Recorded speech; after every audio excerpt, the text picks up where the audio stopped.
하겠습니다. 2주 전에는 안티오니오 요새로 들어가기 전에 바울이 자신이 이방인에게 복음을 전하게 된 이유에 대해서 설명하는 장면을 살펴봤습니다. 기억 더듬어 보세요. 바울이 유대인에게 한 말은 하나였습니다. 이방인들에게 바울 자신이 복음을 전하게 된 것은 자신의 뜻이 아니라 주님의 뜻이었다고. 그 내용이었어요. 여기에서 주님은 예수 그리스도입니다. 바울은 골로새서에서 예수 그리스도께서 창조주이심을 이렇게 기록하고 있어요. 자, 자신이 이방인에게 복음을 증거하는 것이 창조주 하나님의 뜻이었다는 거예요. 자신이 이방인에게 복음을 전하는 이 창조주의 뜻이라는 이 답은 바울로 하여금 죽음을 불사하는 선교 여행을 가능케 했어요. 그죠? 이걸 깊게 생각하시기 바래요. 그래서 다메섹 도상에서 예수 그리스도를 만난 후에 바울이 가장 먼저 한 질문이 뭐였죠? 지지난주 제목이었잖아요. 주님, 제가 무엇을 하리까? 우리 재훈재현이 또 사랑하는 저희의 가족 자녀들이 이 질문을 정말 진지한 가운데 그 삶의 한 순간에 서게 되는 은혜가 있기를 같이 우리 기도했으면 좋겠습니다. 그것이 가장 중요합니다. 사도행전 22장 30절 우리 같이 읽겠습니다. 이튿날 천부장은 유대인들이 무슨 일로 그를 고발하는지 진상을 알고자 하여 그 결과를 풀고 명하여 제사장들과 온 공회를 모으고 바울을 데리고 내려가서 그들 앞에 세우니라. 아멘. 자, 오늘 판단이 아닌 증언자로 선다라는 부분인데, 지금 천부장이 유대인들이 바울을 뭘로 고발하는지 진상을 알고자 하여 계속 지금 천부장 글라우디오 루시아는 그리스계 헬라계 로마인이기 때문에 유대인들의 이 바울과 관련된 이런 소동이 뭔지를 이해를 못해서 계속 진상을 알고 싶어 했습니다. 그래서 임시 사내들인 공회를 소집했어요. 치안을 담당하는 천부장이기 때문에 임시 사내들인 공회 소집이 가능했습니다. 그러니까 이제 임시 사내들인이 결국은 재판의 역할을 하는 거니까 바울을 재판장에 지금 서게 한 거죠. 자, 요즘에 사법 쿠데타에 대한 부분이 우리 온 나라를 지금 들썩이고 있는데, 지난번에 그 주와 아무개 대법관의 이 판단으로 인해서 저는 오히려 잘된 것 같다고, 대한민국의 썩은 부분들 다 드러내는 것 같다고. 실제 지금 그렇게 되네요. 그죠? 그래서 법원의 행정처장을 역임했던 분이 그렇게 말하는 거예요. 사람을 판단하는 것은 신의 영역이라는 거예요. 전 그것도 또 너무 새롭게 왔네요. 사람을 판단하는 것은 신의 영역인데, 그 신의 영역인 이 재판관의 권리를 맡은 사람들은 굉장히 그래서 조심해야 된다는 거죠. 더 신중하고, 사람을 판단하는 것은 사람이 할 수 있는 게 아니니까 신의 영역에 자기가 들어간 거니까 굉장히 조심해야 되는데, 지금 이 사법부의 이 행태를 보면서 너무 분개하는 거죠. 더 조심히, 더 신중히 해야 된다는 거예요. 자, 그래서 오늘날 한국 사회에, 지금 현재 한국 사회에 힘이 있다라는 게 어떤 파워가 아니라 정말 한국 사회를 이렇게 변혁하는, 더 긍정적인 부분으로 낫게 하는 그 능력을 가진 조직은 사람을 판결하는 법관의 조직이 아니라 이 사회의 부조리를 파헤치고 거기에 대한 그 책임감을 가지고 고발하는, 사회에 고발한다는, 증언하는 기자들이 결국 시민인 거예요. 사실을 증언하는 것이 힘이 있다는 거예요. 오늘날 우리 한국 사회를 깨끗게 하는 능력은 사법부의 썩은 법관들이 아니라 사실을 사실대로 증언하는 오히려 용감한 시민들, 기자도 시민이니까 용감한 사람들의 증언이 우리 대한민국을 더 새롭게 하는 능력이 있는 것을 지금 저희가 보고 있습니다. 자, 공회는 사내들인이라고 불리는 유대인들의 최고 법원이에요. 그래서 모여 앉는다라는 헬라어 동사가 뭐냐면 수네드리온인데, 이 수네드리온이 사내들인이에요. 이 수네드리온을 우리 개역개정은 사내들인이라고 발음한 거예요. 자, 예수님도 사내들인 앞에 섰고 베드로와 요한도 나면서 앉은 뱅이 된 자를 고친 그걸로 말미암아 사내들인 앞에 섰죠. 자, 오늘 바울도 사내들인 앞에 서는 거예요. 자, 모세가 이스라엘 백성을 효과적으로 치리하라고 모세의 장인 이드로가 너 혼자 그 파괴하려고 그러지 말고 지혜로 세우라고 그러잖아요. 여기서 유래된 거예요. 가장 먼저는. 그 다음에 가장 이 신약의 사내들인과 비슷한 성격이 바벨론 포로 귀환 시대에 에스라와 인솔자 느헤미야가 백성의 지도를 위해서 방백, 지혜로운 방백 또 장로들을 세우죠. 그 의결 기구를 만들어요. 이것이 신약의 사내들인과 직접적인 연결성이 있다고 그래요. 그래서 선지자 말라기 이후에 암흑 시대라고 그러잖아요. 이스라엘에 이제 선지자가 나타나지 않아요. 무려 얼마 동안? 400년 동안. 이때 하나님의 뜻을 대리해서 이스라엘 백성에게 재판의 역할을 한 기구가 사내들인이었어요. 그러니까 굉장히 이스라엘 백성에게 있어서는 사내들인은 이 조직은 엄청난 거죠. 자, 사내들인은 도합 71명이었는데 의장격 누구겠습니까? 대제사장. 나머지 70명은 사두개인이죠. 제사장 크루. 사독 계열의 제사장 크루, 또 바리새파 계열의 율법사, 서기관들이죠. 그리고 장로들. 이렇게 해서 71명으로 이루어진 이 기구가 사내들인이었습니다. 주요 기능은 뭘까요? 백성들의 종교 생활에 대해서 재판하는 거예요. 종교 생활. 그러니까 지금 이제 사내들인, 그래서 이제 예수님께서 사내들인에 불려온 거죠. 베드로와 요한도 마찬가지고. 그래서 벌금형, 또 태형 등을 선고할 수 있었어요. 그리고 경찰권도 행사할 수 있었어요. 근데 사람을 죽이지는 못해요. 사람 죽이는 권한은 로마에 있으니까.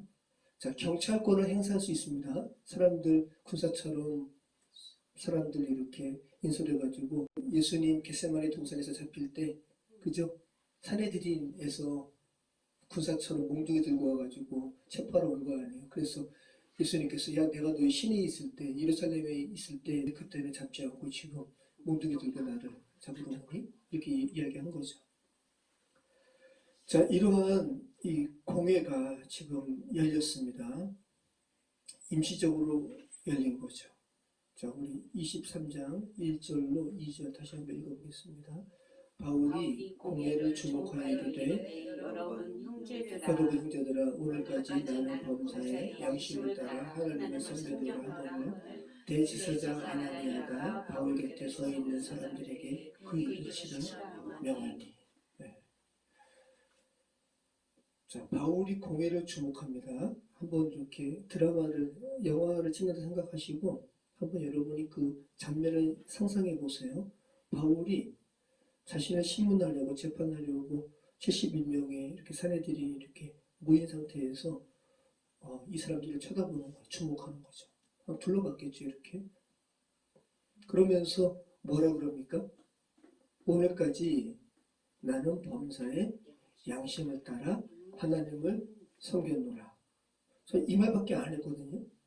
근데 대제사장 아나니아가 옆에 있는 사람에게 바울의 입을 치라 해서 바울이 맞았어요. 자, 바울이 사내들인 앞에서 뭐라고 얘기해요? 나는 범사의 양심을 따라 하나님을 섬겼다. 그래서 이 양심으로 번역된 단어가 슈네이 데시스라는 단어예요. 슈네이 데시스. 바울에 의해서만 성경에 거의 신약에 기록되어 있어요. 29번, 29번 바울이 사용하고 있습니다. 거의. 도덕적인 양심, 도덕적 의식을 의미하는데 지금 바울이 하나님의 율법을 제대로 이해하지 못한 자들로 이루어진 재판 그 그룹 앞에 양심에 대해서 이야기하는 거예요. 바울이 내가 지금 비록 너희 앞에 이렇게 서지만 나는 너희 앞에 서기 이전에 하나님의 눈앞에 난 선 존재로 선한 양심으로 반응한 존재로 난 지금까지 살아왔다라고 고백을 하는 거예요.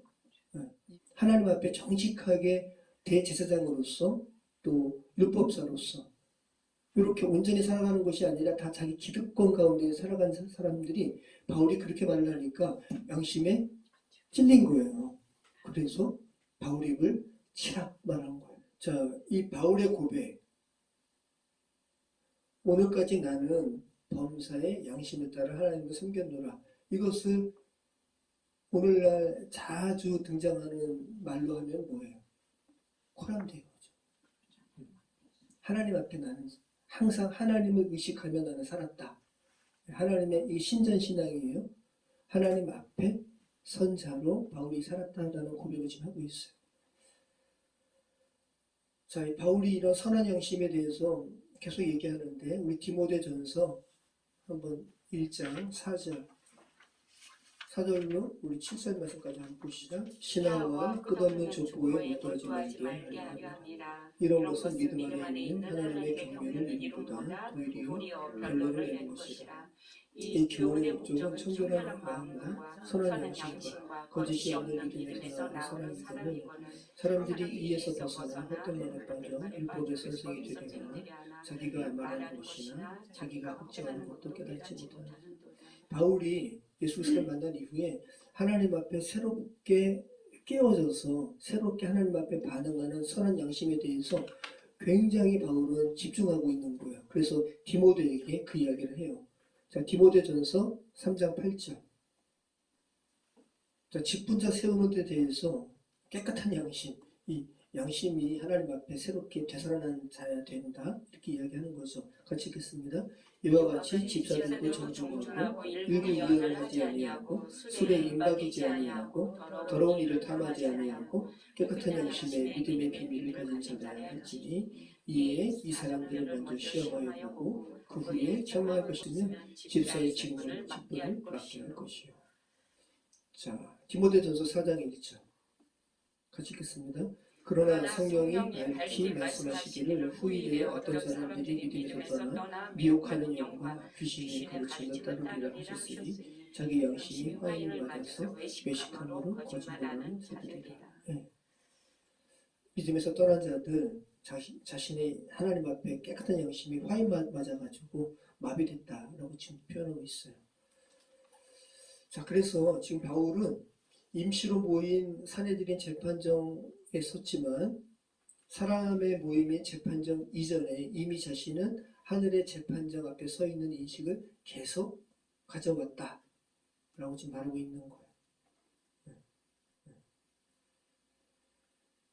자, 이 말을 하니까 대다수 사내들인 또 그 중에 대표격인 아나니아가 바울이 입을 치도록 했어요. 왜냐하면 아나니아, 대제사장 아나니아는 유대 민족으로부터 뇌물도 받고 착취하고 정말 나쁜 사람이었기 때문에 그래요. 그래서 가장 육적인 사람이 가장 표면적으로는 가장 영적인 자리에 올랐어요. 그러니까 얼마나 표리 부동합니까? 바울이 정확하게 본 거죠.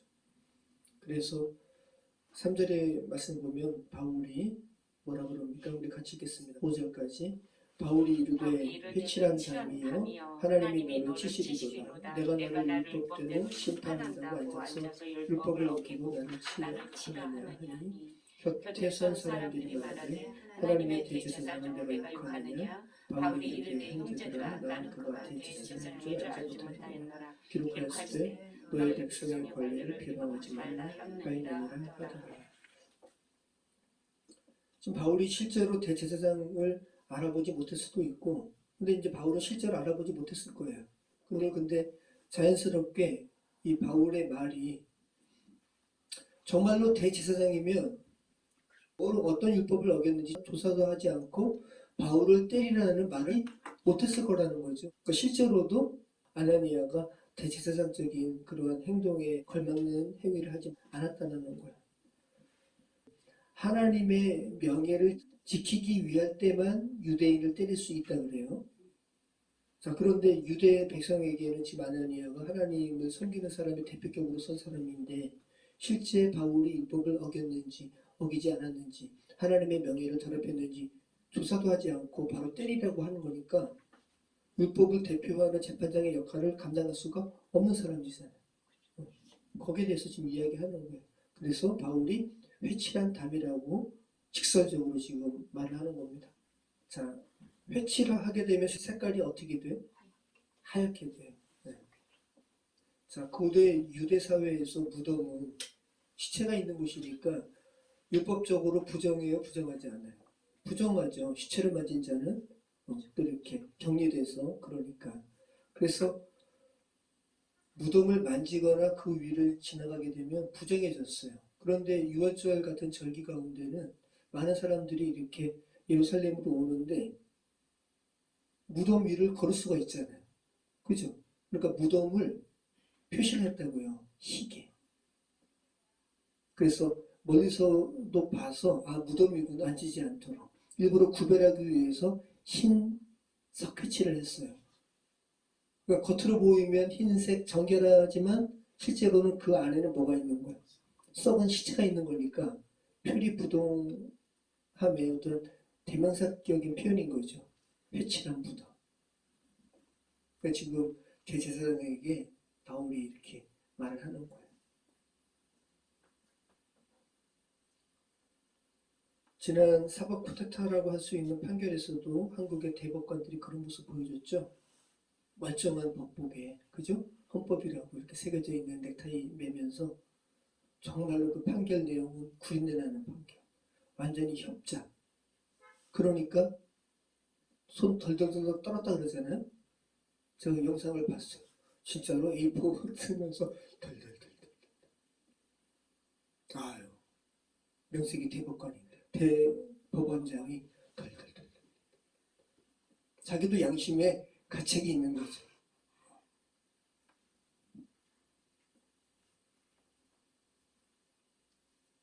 자신의 양심에도 온전치 못한 일을 하니까 몸이 손떨림으로 반응하는 거예요.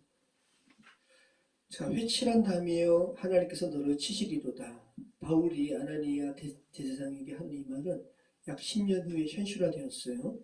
오늘 본문의 시기가 대략 한 AD 60년경이거든요. 근데 AD 70년에 예루살렘이 로마에 의해서 함락됩니다. 완전히 성 위에 그저 돌 하나도 남지 않으리라 라는 예수님의 말씀이 현실화되죠. 로마에 대해서 유대인들이 봉기를 일으켜요. 거기에 대해서 진압하면서 예루살렘을 완전히 회파시키는데 이때 로마에 대해서 봉기한 사람들이 친로마적인 사람들을 숙청하거든요. 이때 아나니아도 죽어요. 그래서 헤롯 성전에 수로라 그러는 데서 죽임당하는 거예요. 아나니아가. 그러니까 오늘 바울의 말이 현실화된 거죠. 10년 안쪽에. 이 아나니아에 대해서 요세푸스 역사가가 이렇게 유대 고대사에서 기록합니다. 유대 고대사 20권 9장 2절에 보면 아나니아에 대해서 이렇게 이야기하는 거예요. 그는 대단히 탐욕스러웠다. 사두개인 특유의 잔인한 태도로 다른 제사장들의 11조를 갈취했다.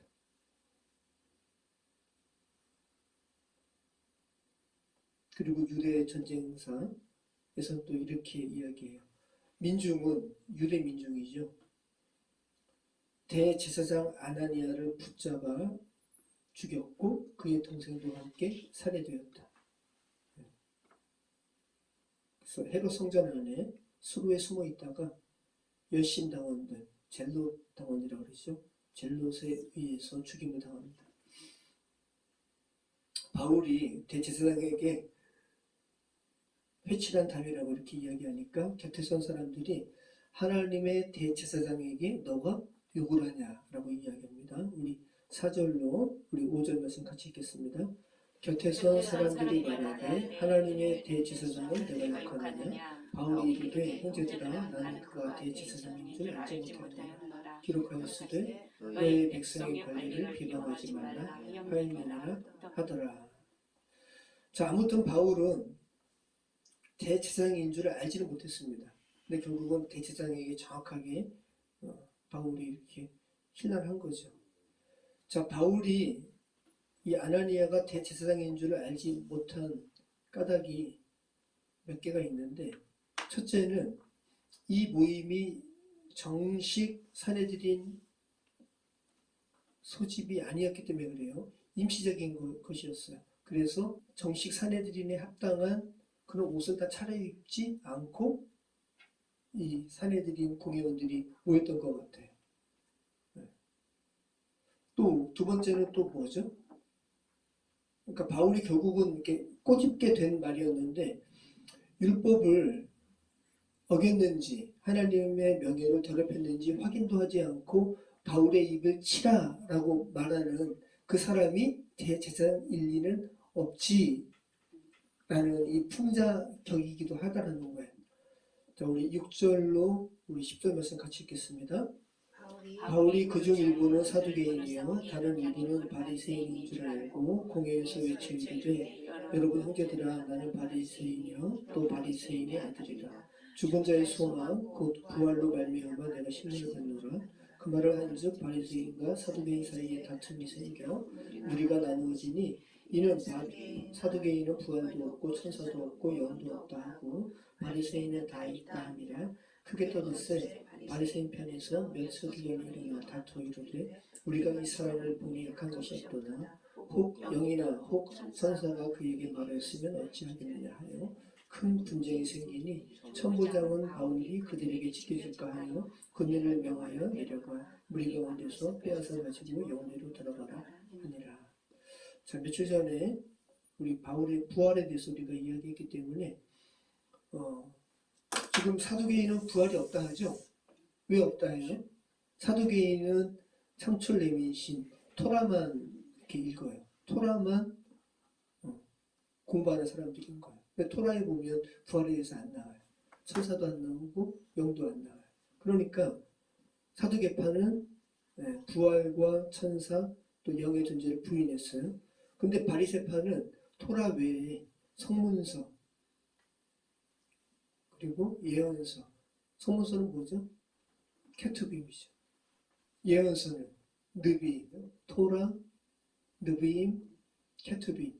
이 앞글자 따가지고 타낙이라고 그러는 거예요. 자, 바리새파는 이 타낙을 다 인정했습니다. 근데 이 안에 천사 나오고 영 나오고 부활 나오고. 그러니까 바리새파는 이것을 다 인정한 사람인 거죠. 자, 바울이 이 사두개파와 바리새파를 분리시키려고 일부러 의도했다기보다 지금 바울이 이 자리에서도 부활이라는 복음의 실체를 이렇게 증언하고 있다는 거. 우리는 이 부분으로 여러분이 살펴보실 필요가 있어요. 자, 오늘 말씀은 겉으로는 사내들인이라는 71명의 공회, 또 우리네 상황으로 하면 법관들 앞에서 한 사람이 판결받는 모습이죠. 그런데 주도권이 법관들에게 있지 않고 판결을 받아야 하는 한 사람에게 있음을 우리는 알게 됩니다. 공회원들보다 하나님의 선한 양심을 고백한 바울이 더 힘이 있는 모습이에요. 오늘 우리가 읽어봤잖아요. 회칠한 담이라고 아나니아 대제사장 실체를 정확히 말하고 하나님께서 치실 것이라고 엄중한 말을 하는 사람도 바울이에요. 바울의 표현대로 한다면 하나님 앞에 선한 양심으로 깨어난 자의 증언이 율법의 표면적인 작구에 매달려가지고 회칠한 무덤 같은 판결을 일삼는 사내들인 공회원들을 오히려 깨우치고 있다고요. 힘이 증언에 있다고요. 판결이 있지 않고. 그래서 오늘 제목을 제가 이렇게 삼은 거예요. 판단이 아닌 증언자로 살게 하소서. 오늘 본문이 다 그런 내용이에요. 죄된 인간의 판단과 하나님 앞에 깨어난 선한 양심을 가진 자의 증언 간의 대립으로 이루어져 있어요. 대제사장은 율법에 어긋나게 바울을 치라 명하고, 오히려 바울은 회칠한 무덤이라고 예언자적인 언어로 비판하고,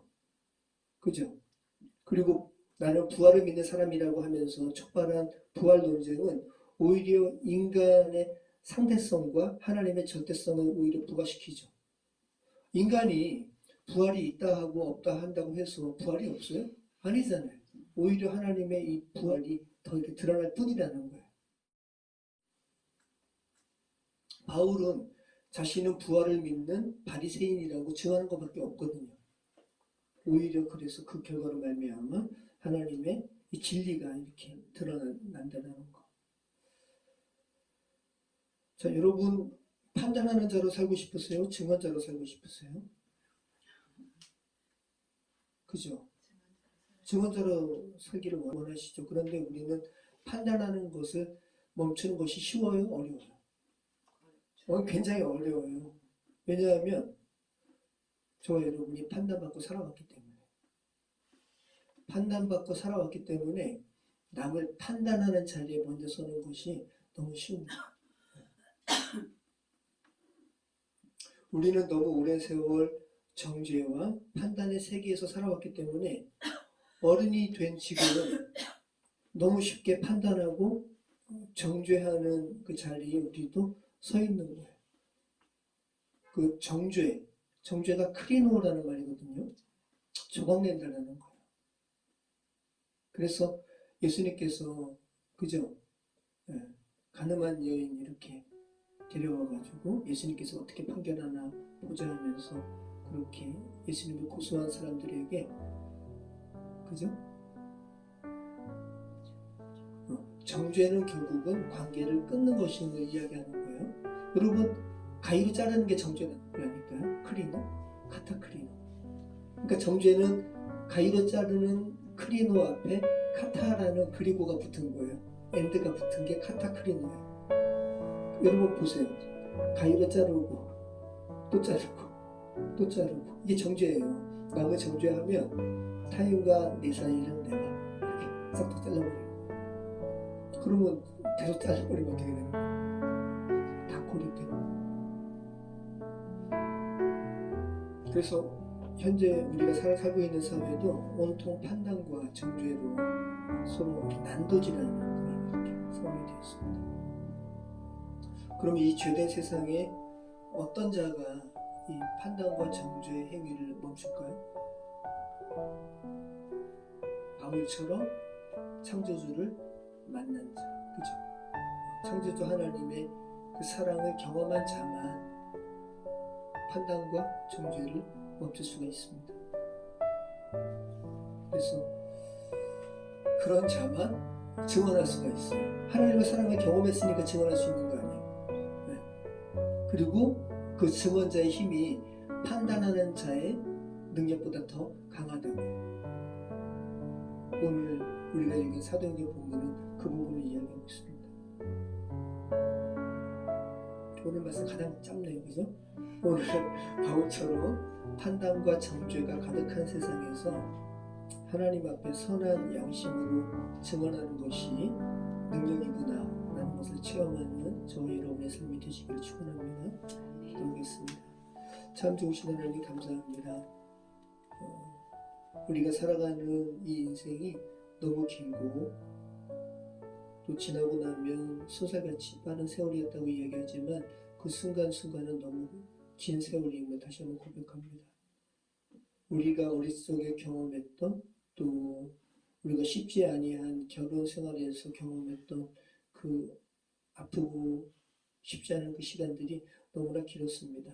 아버지 하나님, 그러한 시간들로 말미암아 저희도 똑같이 다른 사람에게 판단하고 정죄하는 그런 날카로운 사람으로 다른 사람 앞에 서는 것은 아닌지, 그래서 저희가 쉽게 너무 쉬이 다른 사람을 정죄하는 그런 자리에 서는 인생은 아닌지 다시 한번 주님 앞에 저희 인생을 올려드립니다.